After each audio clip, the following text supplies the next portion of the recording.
Hello everybody, welcome back. आज की इस वीडियो में हम बात करेंगे मैगज़ीन के बारे में। तो मैगज़ीन तो हमने ऐसे बहुत सारी देखी होंगी जिसमें बहुत सारी पिक्चर्स होती हैं। तो यहाँ पे हम बात कर रहे हैं स्कूल की मैगज़ीन।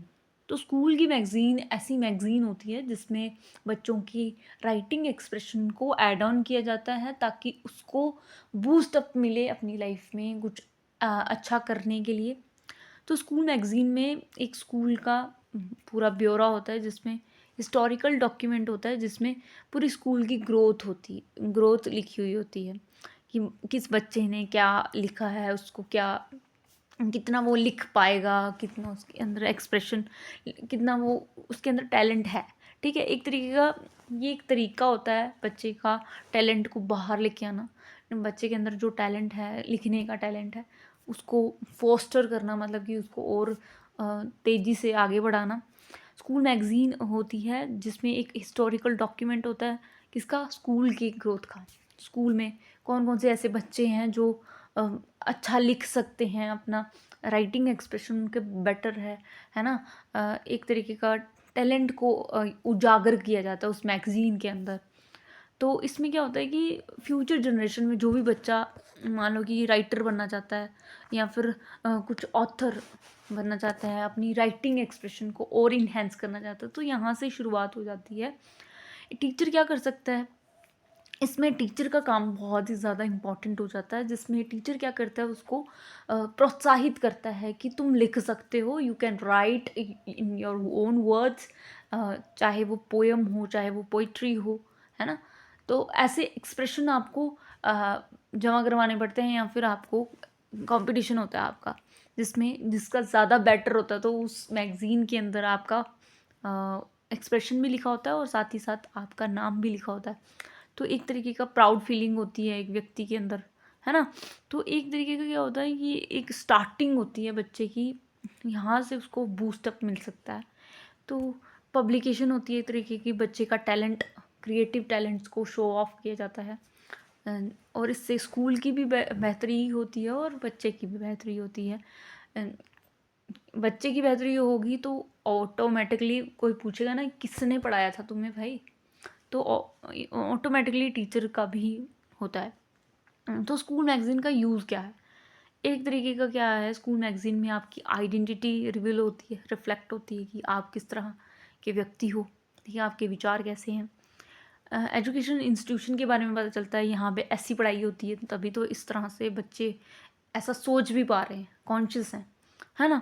तो राइटिंग के बारे में पता चलता है, बच्चे की राइटिंग के बारे में पता चलता है और टीचर के बारे में पता चलता है, एजुकेशनल सिस्टम के बारे में पता चलता है कि उस स्कूल का एजुकेशन माहौल क्या होगा अगर बच्चा ऐसा लिख पा रहा है तो। When the little creative minds, जब किसी भी व्यक्ति के यू नो किसी भी क्लास में अगर 40 बच्चे हैं, 40 बच्चों में ही पूरी संभावना हो सकती है कि वो लिख पाएंगे। कुछ बच्चे होते हैं शाय पीपल, बच्चे होते हैं वो अपने आप को एक्सप्रेस बोल के नहीं कर सकते, वो लिख के करते हैं। जब हमने कंपटीशन ही करवा लिया उनके बीच में, बच्चों के बीच में, कि भाई लिख के दिखा दो, इसकी इस एजेंडे पे लिख के बता दो, तो बच्चे अपने अपने आइडियाज़ उसमें शेयर करेंगे। ऐसा तो नहीं है कि सभी ही थोड़ा 2-3 लाइनें ही लिखेंगे, ठीक है। कुछ बच्चे उसमें से ऐसे यंग टैलेंट आपको बाहर निकल देखने को मिलेगा कि भाई हाँ, कुछ इसमें भी हैं जो क्रिएटिव माइंडसेट रखते हैं, अपने विचार में थोड़ी उच्चता रखते हैं, है ना।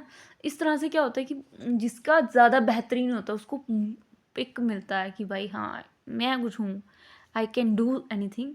तो इस तरह से उसको पॉजिटिव डायरेक्शन में मोड़ने के लिए एक टीचर क्या करता है, ये मैगज़ीन में उसकी उसकी जो जो भी राइटिंग्स होती हैं वो छपवा देती है, सो दैट कि बच्चे को और प्रोत्साहित मिले कि मैं और काम करूँगा इसके लिए, ठीक है। इसमें उसकी पोटेंशियल और उसकी क्रिएटिविटी नज़र आती है बच्चे की। टीचर और अपने तरीके से उसको चैनलाइज कर सकता है। अगर टीचर को पता चल गया कि ये बच्चा है जो बहुत अच्छा लिखता है पोइट्री, तो उसको टीचर क्या कर लेगा, कैचअप कर लेगा, है ना। उसे और डायरेक्ट कर सकता है, उसको और एक दिशा दे सकता है। अगर हम आज के टाइम में रविंद्रनाथ टैगोर को देखते हैं कि उनकी इतनी ज़्यादा राइटिंग्स हैं, ठीक है, इतनी ज़्यादा उन्होंने पोएम्स कितने देशभक्ति के कितनी ज़्यादा पोएम लिखी हुई हैं उन्होंने, सॉन्ग्स उन्होंने लिखे हैं। तो कहीं न कहीं बूस्टअप उनको मिला ही होगा ना बचपन में, किसी ने तो किया ही होगा उनको चैनलाइज़। तो ऐसे क्या होता है कि ऐसे क्रिएटिव माइंडसेट निकल के आते हैं। तो ये स्कूल मैगज़ीन एक ऐसा काम करती है, पोटेंशियल्स को और इन्हेंस करना। हर साल छपती है ये तो, है ना। प्रॉपर नीड होती है कि एक बच्चे को डायरेक्शन दी जाए कि हाँ बच्चा अब तू सही चल रहा है, तुझे ऐसे मुड़ना है, ठीक है। ये होता है सीधा। कॉलेज मैगज़ीन्स भी होती हैं, कॉलेज में भी एक ऐसी मैगज़ीन होती है जो आपसे मांगती है कि भाई अपने कुछ आप लिख पाते हो तो प्लीज़ आप हमें सबमिट कीजिए। तो इस तरह से होता है, ठीक है। एक अच्छा प्लेटफॉर्म है जिसमें हम अपने अपने टैलेंट को शोकेस कर सकते हैं, अपने आप को एक्सप्रेस कर सकते हैं। अब देखो राइटिंग में क्या करता है एक ऑथर, क्या करता है, एक अपने एक्सप्रेशन ही लिखता है, अपने विचार लिखता है, ठीक है। क्योंकि उसने बहुत सारी ऐसी रीडिंग कर रखी है, तब जाके उसकी वोकेबलरी वैसी आई है, उसकी भाषा वैसी हुई है, अलंकृत हुई है, और साथ ही साथ उसका विचार, है ना। ये सारे के सारे एक साथ मिलके फिर आपकी राइटिंग एक्सप्रेशन को और ब्यूटीफुल बना देती है, ठीक है। विदाउट रीडिंग आप ऐसा सोच ही नहीं सकते कि आप एक अच्छे लेखक बन पाओगे। राइटर की तरह उनको एक बच्चे को प्रेफर किया जाता है कि आप राइटर हो, आपको लिख के देना है, ठीक है, एक्सप्रेस कर सकते हैं। तो इस तरह से जो है वो स्कूल मैगज़ीन वर्क करती है। टैलेंट, जो भी यंग टैलेंट होता है उसको बाहर लेके आती है, उसको वो ऐसी अपॉर्चुनिटीज़ देती हैं ताकि वो अपने आप को डीपली वो थिंक कर पाए, अपने आप को अच्छे से एक्सप्रेस कर पाए, अलग तरीके से एक्सप्रेस कर पाए, यूनिक तरीके से, है ना। कुछ व्यंग्यात्मक क्रिटिसाइज्ड होते हैं, कुछ पेट्रियाटिक होती है, कुछ सोसाइटी से रिलेटेड होती है। तो अलग अलग जॉनरा हो सकता है अपने आप को एक्सप्रेस करने का। कुछ इमेजिनेटिव होते हैं कि जो राइटर्स होते हैं वो इमेजिनेशन में जाकर कोई अपनी लेखनी लिखते हैं। तो बहुत सारे एरिया हो सकते हैं। तो कॉलेज मैगज़ीन जो होती है वो इम्पॉर्टेंट रोल प्ले करती है, जिसमें एजुकेशन सिस्टम के बारे में पता चलता है, उनके इंस्टीट्यूशन के बारे में पता चलता है, यहाँ पे कैसे टैलेंट कैसे टैलेंट्स हैं जो ऐसे लिख रहे हैं, है ना।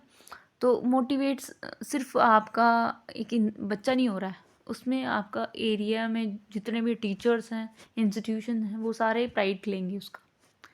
इससे क्या होता है कि स्कूल मैगज़ीन में जब आप ये सब लिखते हो या फिर आपकी जो भी लेखनी छपती है, उससे आपकी रीडिंग स्किल्स भी इम्प्रूव होती है, राइटिंग स्किल्स ज़्यादा हद तक। राइटिंग और रीडिंग भी दोनों साथ में चलती हैं। ये रीडिंग कैसे, पहले आप रीड करोगे ना बहुत सारी चीज़ें, तब जाके आपकी दिमाग भर जाएगा उससे। जब आपका दिमाग भर जाएगा तो वो बाहर निकलने की कोशिश करता है। जब तक आप रीड नहीं करोगे, जब आपका दिमाग खाली है, तो फिर मतलब आप लिखने की कोई भी उम्मीद नहीं कर सकते अपने से। पर रीडिंग करते समय आपको ऐसा लगता है कि भाई आप लिख पाओगे। रीडिंग और राइटिंग साथ साथ चलते हैं, साथ वर्क करते हैं, और एक अच्छी अपॉर्चुनिटीज़ होती है जिसमें एक बच्चा अपने आप को क्रिएटिव कर सकता है, इमेजिनेटिव कर सकता है। अपने अपनी राइटिंग्स में इमेजिनेशन पावर बढ़ती है, अपनी आइडियाज़ को अलग अलग लैंग्वेज में लिख सकता है। अभी हमने बात की कि रविंद्रनाथ टैगोर जो थे, उनकी जो बंगाली में थी, उनकी हिंदी में है, उनकी इंग्लिश में है। तो अलग अलग लैंग्वेजेस में उन्होंने अपनी लेखनी लिखी हुई है। तो यहाँ से बूस्टअप मिलता है। मैगज़ीन में पता क्या होता है, आर्टिकल्स होंगे, ठीक है। आपने कोई भी आपको टॉपिक पसंद है, कि मान लो कि आपको विमेन के ऊपर ही लिखना है, तो आप विमेन के ऊपर आर्टिकल लिख सकते हैं। जो लेटेस्ट ट्रेंडिंग टॉपिक्स हैं उसके ऊपर लिख सकते हो, पोएम्स लिख सकते हो, क्योंकि कुछ बच्चों को पोएम्स में बहुत रुचि होती है। स्टोरीज़ हो सकती हैं, प्लेज लिख सकते हो, एज वेल एज इससे क्या होता है कि स्टूडेंट और टीचर दोनों ही अपने आप को एक्सप्रेस कर सकते हैं इस टैलेंट के अंदर। यंग टैलेंट इम्प्रूव होता है, यंग टैलेंटेड राइटर्स निकल के आते हैं, उनको एक्सपोजर मिलता है, है ना? एक उनको एक स्पेसिफिक मीडियम में ही लिखना पड़ता है। अगर आपकी इंग्लिश लैंग्वेज है तो आपको इंग्लिश में लिखना है, अगर आपको हिंदी साहित्य में जाना है तो वो हिंदी साहित्य में ही आपको लिखना पड़ेगा।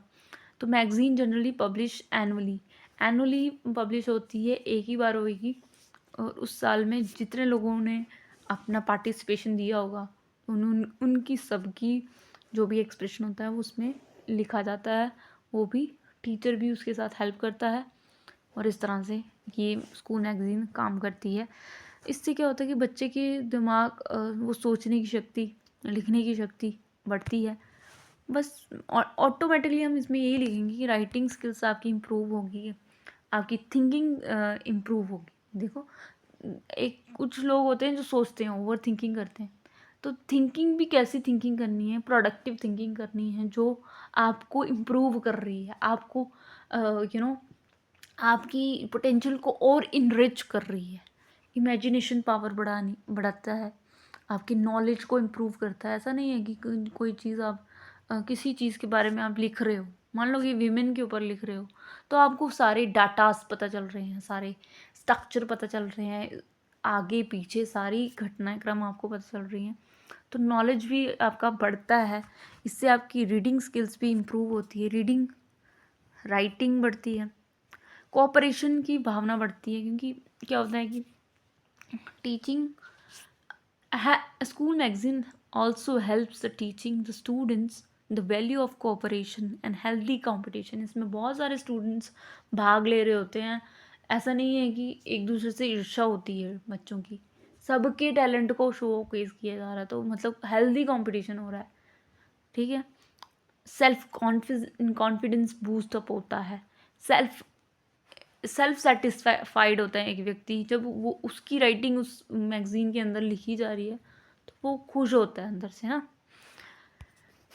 इंटेलेक्चुअल एबिलिटीज़ का इन्हेंस होना, लॉट्स, देखो राइटिंग कभी भी नहीं आ सकती, एक्सपीरियंस करने से राइटिंग नहीं आ सकती। आपको उसके लिए बैठ के मस्त एक जम के एक जगह बैठ के आपको रीडिंग करनी पड़ती है। ठीक है, reading is needed there. If you want to write something, you have a vocabulary, you have a lots of research and along with, जैसे हम थीसिस लिखते हैं, ठीक है, तो थीसिस में हमें बहुत सारी जॉनरा की स्टडी करनी पड़ती है, तब जाके हम कोई रिसर्च करने की बात करते हैं। थीसिस ऐसे नहीं लिख लेंगे, बहुत सारी जब आप रीडिंग कर लेते हो तब आपके ऐसा दिमाग आपका भर जाएगा कि आप लिख पाओगे। राइटिंग तब आती है। लिटरेरी जो एबिलिटीज़ होती है, इंटेलेक्चुअल एबिलिटीज़ बच्चों की इम्प्रूव होती है। रीडिंग, वो बुक्स को रीड करते हैं, वैरायटी ऑफ सब्जेक्ट्स को लेके चलते हैं। उनको जब पता चलता है कि भाई इतना रीड करने के बाद इतना सा मटेरियल आपका बनता है, ठीक है, राइटिंग का, तो इसका मतलब आपके पास टाइम कितना लिमिटेड है। आपको टाइम की वैल्यू करना आना शुरू हो जाता है। You started valuing the time, है ना। और लर्निंग कितनी ज़रूरी है, अपने आप को, अपने एफ़र्ट्स को सही जगह लगाना, अपने टाइम को वेस्ट ना करना, ये सब चीज़ें आपको राइटिंग से पता चलती हैं। ठीक है, who have ability for opinion, इससे क्या होता है कि अगर आप अच्छे राइटर बन जाते हो तो आपकी ओपिनियंस को भी सुनने के लिए लोग बैठे होते हैं, क्योंकि आपने बहुत ज़्यादा स्टडी करी होती है, बहुत सारी रीडिंग करी हुई होती है, तब जाके आप अपनी ओपिनियंस उसमें बना सकते हो। अगर आपने कुछ रीड ही नहीं किया और आप ऐसे ही मतलब किसी के ऊपर टिप्पणी करना शुरू कर देते हो, तो इसका मतलब आपने कुछ पढ़ा नहीं है ज़िंदगी में, कुछ रीड नहीं किया। तो जब तक आपने पढ़ा नहीं है, उसके बारे में आपको पता नहीं है, नॉलेज नहीं है, तब तक आप उसके बारे में नहीं बोल पाते हो। तो जब तक आपको पता हो, जब आपने उसमें वो किया है, रीडिंग की है, तो इससे आपकी ओपिनियन वाली शक्ति भी बढ़ जाती है। पावर ऑफ एक्सप्रेशन, आप एक्सप्रेस कर पाते हो। तो यहीं से हमारा जो स्कूल मैगज़ीन की बात है, तो स्कूल मैगज़ीन के कुछ फ़ायदे मैंने यहाँ पे लिखे हुए हैं कि इमेजिनेशन पावर, यंग टैलेंट को मौका मिलना, inner satisfaction, confidence boost up, improve intellect, ठीक है, अपनी बौद्धिक क्षमता का विकास होना। Without reading you can't be a writer, you have to be reader, आप वैल्यू करना शुरू कर देते हो टाइम को, और स्कूल मैगज़ीन एक अच्छा ज़रिया हो सकता है, आपका फर्स्ट स्टेप हो सकता है towards the writer, to become a writer, है ना? तो ये एक तरीका हो सकता है। ये स्टडी करना इस तरह से अपनी अपने टैलेंट को शार्पन करने के लिए एक पहला स्टेप हो सकता है ये स्कूल में, ठीक है? तो have a nice day, thank you.